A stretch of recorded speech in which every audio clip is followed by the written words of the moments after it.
মানিকপুৰত চলন্ত বাছৰ ভিতৰতে জন্ম দিলে কন্যা সন্তান। বঙাইগাঁও জিলাৰ মানিকপুৰ মহাত্মা গান্ধী আদৰ্শ চিকিৎসালয়ত ভৰ্তি কৰে পিকনিক খাবলৈ যোৱা এক প্ৰসূতিক। উল্লেখযোগ্য যে চিৰাং জিলাৰ ৰুণিখাটাৰ পৰা AS01QC 3147 নম্বৰৰ বাছ ভাড়া কৰি পুৰুষ-মহিলা মিলি প্ৰায় ৫০জনীয়া এটা সজাতি দলে বাক্সা জিলাৰ মছলপুৰৰ দাৰাগাঁওলৈ বাছেৰে পিকনিক খাবলৈ গৈছিল। পিকনিক খাই ঘূৰি আহোঁতে বাছৰ ভিতৰতে এজনী মহিলা প্ৰসৱ বেদনাত অস্থিৰ হৈ পৰে। উপায়হীন হৈ মানিকপুৰ মহাত্মা গান্ধী আদৰ্শ চিকিৎসালয়ত আনে আৰু চিকিৎসালয়ত এজনী কন্যা সন্তান জন্ম দিয়ে।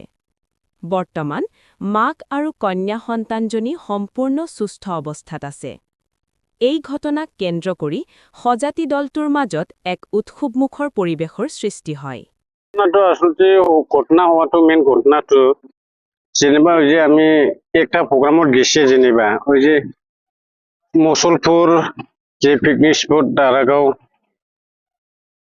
পিকনিক স্পট আছে বলে তাতে প্রোগ্রাম আছিল আমি গির্জার এই সময়ত মানে আহি কিনে আধা রাস্তাত মানে ওই মহিলাখন ভিতৰত মানে গৰ্ভৱতী আছিলে আমিতো বেছি গম নাপালে এইটো আধা ৰাস্তাত আহি কিনে যে হস্পিটেল মানে এইটো মানিকপুৰ হস্পিটেলত মানে জইন কৰি দিছে আৰু কি আমি আহা ৰাস্তাতে কি হয়েছে লড়া হয়েছে না ছোৱালী হয়েছে ছোৱালী হৈছে ডেলিভাৰিটো গাড়িতে হয়েছে না নহয় হস্পিটেলত গাড়ী মানে আহোঁতে আহোঁতে বিৰাট মানে কষ্ট পাই আছিল আপোনালোকে আমি ৰুণিখাটাৰ পৰা পিকনিক স্পটৰ পৰা আহি আছিল আৰু তাৰপিছত এনেকুৱা ঘটনাটো উঠিছে আৰু কি